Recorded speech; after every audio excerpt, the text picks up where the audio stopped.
Hello and welcome to my channel. My name is David Novak. So the purpose of this video is to talk a little bit about my poetry, something I seldom do and seldom have occasion to do, and nowadays seldom have desire to do. But it felt like the other day I got outed a little bit. I had done a tag video. It was the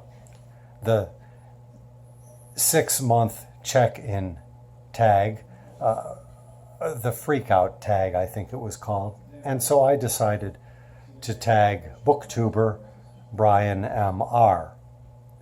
He responded as I had wished. He actually did the tag and told us about his first 6 months of reading. As sort of a preface to that, he talked a little bit about how he had been tagged by moi, and he went into perhaps greater detail than I was expecting about my poetry. Now, I've made no secret that I have written poetry. It is not where I want my emphasis to be these days, but I do not disown the past. Indeed, when I began this channel and I was reading, you can scroll down through the backlog of videos, and I was reading poems by everybody, just about, as far as I could tell. I did not exclude my own poems here and there, not excluding Mr. U, as the E.E. Cummings poem put it. I did not exclude my own poems in that, though they were not the feature of the channel at that time. Now, let me tell you a little bit about my relationship with reading. I only started reading because I discovered that I was a poet. At any rate, I was writing poetry. I may not have designated myself as a poet at that time, but I would bet dollars to donuts that I did. And I knew that if I was going to be a poet, I would have to educate myself. And so I did. I began to read a little bit. I purchased and read a couple of books by Ernest Hemingway, the Nick Adams stories and Movable Feast, and Henry David Thoreau's Walden, with the essay at the back of civil disobedience, which we had to have in school anyhow. And that was my start, and gradually I read a little bit here and there, trying to educate myself, and that has been a long-standing goal of mine since I was in my teens, if late teens at that time. But I've never had the stamina, the willpower to actually do any sort of comprehensive, intensive reading as I would like, or as at one time may have been my ideal. I mostly read to fulfill some immediate need to know something. So the first big book, or mammoth, as you would say, that I ever read was Don Quixote by Cervantes, and it was quite an achievement, I felt, even though I did not care for the second half. But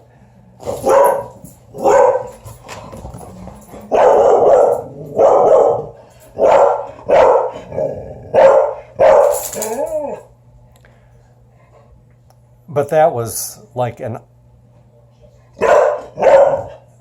island in the stream, or an oasis an expansive desert. It was not something that I did regularly by any means. 7 years ago, maybe, I started to read again, and I was drawn to bigger books. And I think 7 years ago I read the Cairo trilogy, and I read The Tale of Genji. So in between, from when I was a teenager writing poetry and the person I have become in the last year and a half, which is a reader, I did not read extensively. I read here and there. I did not disdain from reading hard works, if you will. I read classics as you would have them. But my learning could never be called comprehensive. I learned little bits here and there. So along the way in my poetic journey, if you will, it dawned on me that readers are much more important than writers. And I have finally put my money where my mouth has been for a long time and become a reader myself. And that is my primary goal these days. Definitely not to write poems. I just had to write an elegy for a dead cat, which I really did not want to do, but certain obligations come up when you have established a relationship with the muses. So, one thing to talk about, I think it was Brian at Bookish, expressed incredulity the other day that Cormac McCarthy, the late Cormac McCarthy, said something to the effect that he just worked by inspiration. He didn't spend a lot of time laboring over what he wrote. I can't speak for Cormac McCarthy. I don't know him. I don't know his books. But the way poetry works is much along those lines. So poetry is not something that the writer of it can really pat themselves on the back too much for. It's something that is given. When you are privileged to have that encounter with the muse, you jot it down. It's not exactly like taking dictation, but that's a good metaphor for it. You do have some room for making choices, and you do have some room for going back later on to make corrections. So I thought that I would talk a little bit about my books just to show you them. There's a lot more than this, and indeed all that I would talk about are not necessarily available. In 2000, I published what was, to that point, a culmination of all my poetic efforts. Written in 1998, a mammoth poem titled The Requiem. I had done, I think, 4 or 5 books before that, but this was the one I felt I had accomplished it. This was the one I wanted to rush out into print.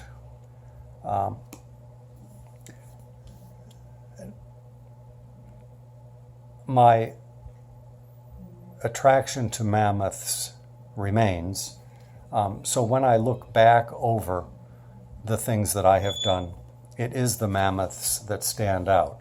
Now, the book that, when I wrote The Requiem, the book that I was trying to write was this.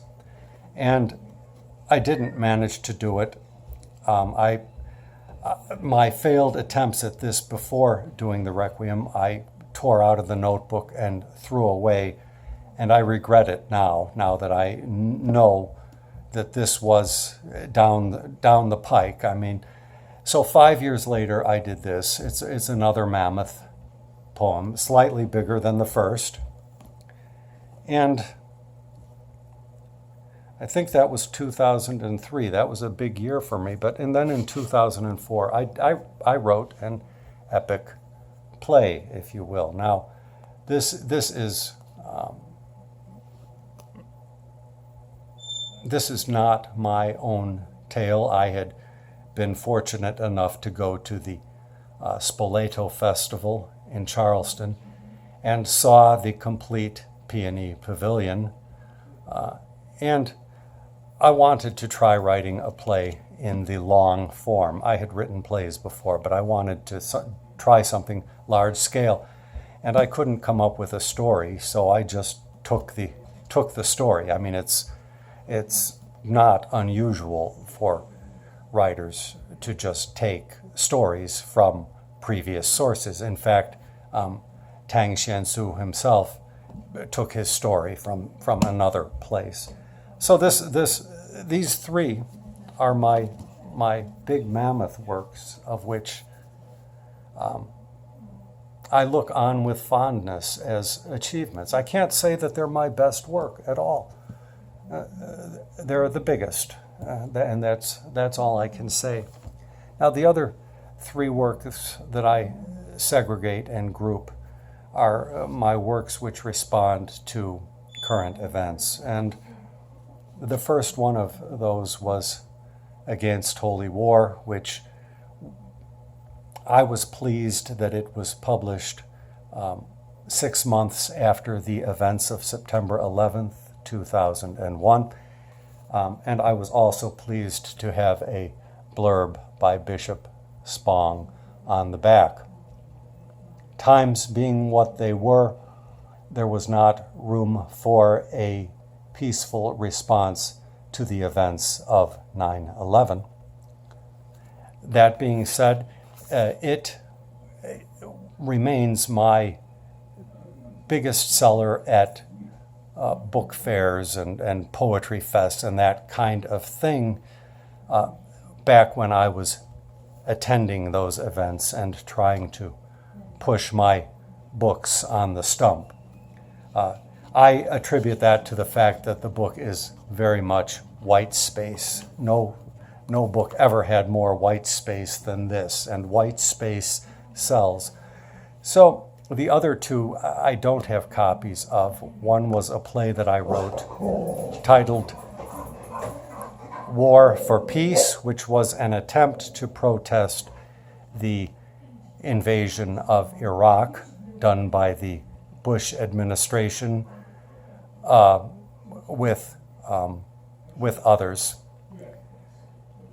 I tried to get that produced in advance of the bombardment, which we all knew was coming.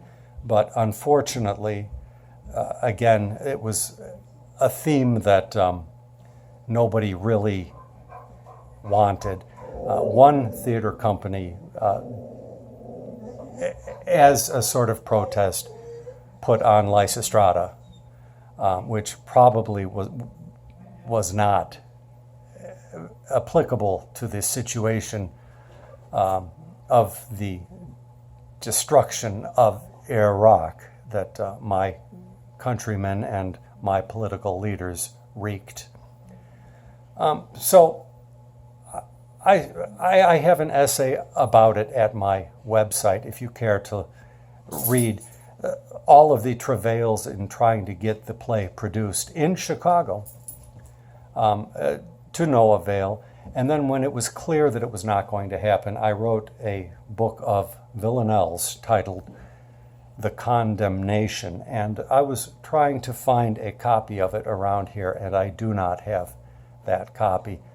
It must have been misfiled.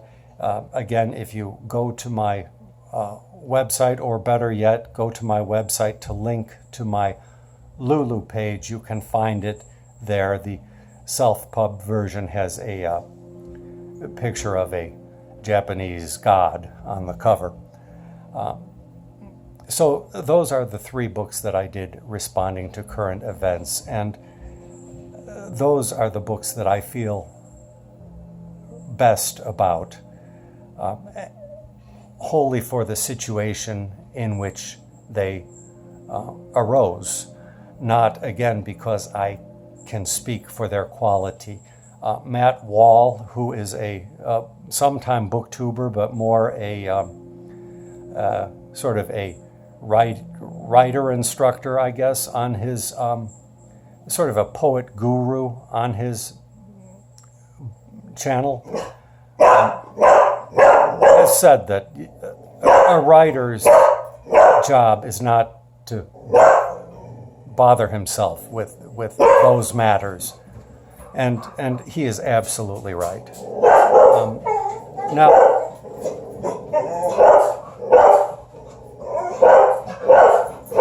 I'm probably running long, so I'll let them have their say, and I'll cut the video short here. But I just wanted to give you a little glimpse into my writing life as a poet, which I have largely placed behind me. I still have the rear view mirror there, and I can see what I have done. I have not attempted to destroy everything yet, as many writers have done.